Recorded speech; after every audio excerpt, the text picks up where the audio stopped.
Room मेकओव्हरचा दुसरा दिवस. जसं हे सगळं साहित्य काढलं आहे ना, मला माझं कोणतंच साहित्य मिळत नाही आहे. स्किन केअर तर मला सगळं आलतं-पालतं साहित्य करून शोधावं लागत आहे. त्यातही माझं मॉइश्चरायझर घावलं नाही म्हणून मी जे नवीनवालं होतं ना तेच ओपन केलं, कारण आता काहीच मिळणार नाही. त्यानंतर म्हटलं की पेंटिंगला लागूयात. हे साईडचं काढायचं होतं पण निघालंच नाही. त्यानंतर म्हटलं की काढण्यापेक्षा काहीतरी अंतरूयात, म्हणून आम्ही जुन्या साड्या ज्या आहेत ना त्या अंतरल्या आहेत. कशा तुम्हाला दाखवते, अशा 2 साड्या अंतरल्या होत्या पूर्ण बेडवर. खरं तर आज आम्ही जास्त काम केलेलं नाही, कारण आज गुरुवार होता, उपवास होता, ती एनर्जी नव्हती आमच्याकडे. आज प्रायमर लावायचं काम जे होतं ना ते पूर्ण केलेलं आहे. त्यानंतर मी थंबनेलसाठी शूट करत होते आणि हे जे वजन उचललं होतं ना ते मला उचलतच नव्हतं, इतकं वजन होतं. म्हटलं राहून देत.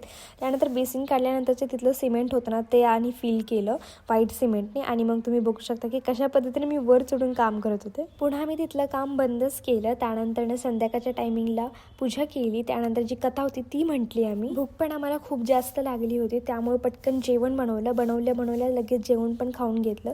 गोड पदार्थामध्ये आज खीर बनवली होती. आता याच्या पुढे आम्ही काय काय करणार आहे हे जाणून घेण्यासाठी फॉलो करून घ्या. तोपर्यंत बाय.